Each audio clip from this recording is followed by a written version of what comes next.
DJ Crazy. Check. Punho direito no ar, simboliza resistência.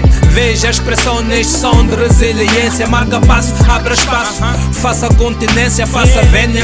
Sou da geração da excelência, consciência não morre, no mínimo se multiplica. Condições foram criadas, feita legacia. A vida sujeitou-me a lições no dia a dia. Cultivo valores, família, soberania.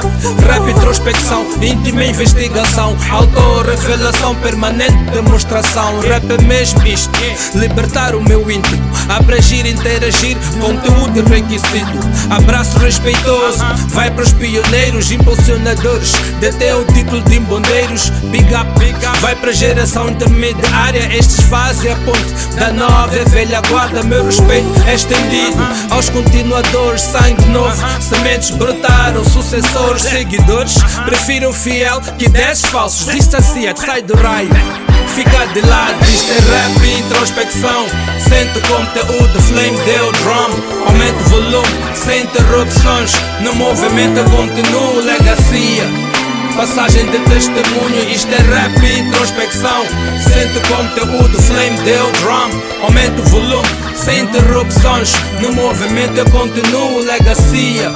Passagem de testemunho, falo comigo mesmo, dia e noite e madrugada. Estúdio, meu refúgio, minha área reservada. Chacal, represento a arte alavancada. BC no mapa, localização detalhada. Fui abraçado pelo bairro que me viu crescer abençoado. Recebo calor com prazer, isto é simplesmente gratificante, marcante. Mantenho evolução constante, meu apreço só cresce, minha alma agradece. O tempo passa, o sentimento enaltece. Música fio terra, condutor de descargas e vídeos choques, alivio, tensões elevadas. Isto é rap, introspecção.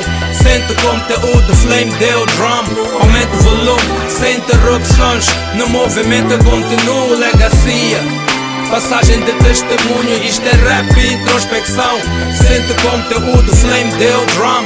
Aumenta o volume, sem interrupções. No movimento eu continuo, legacia. Passagem de testemunho, passagem de testemunho, legacia.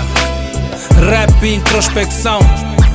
Até a próxima, até a próxima, até a próxima.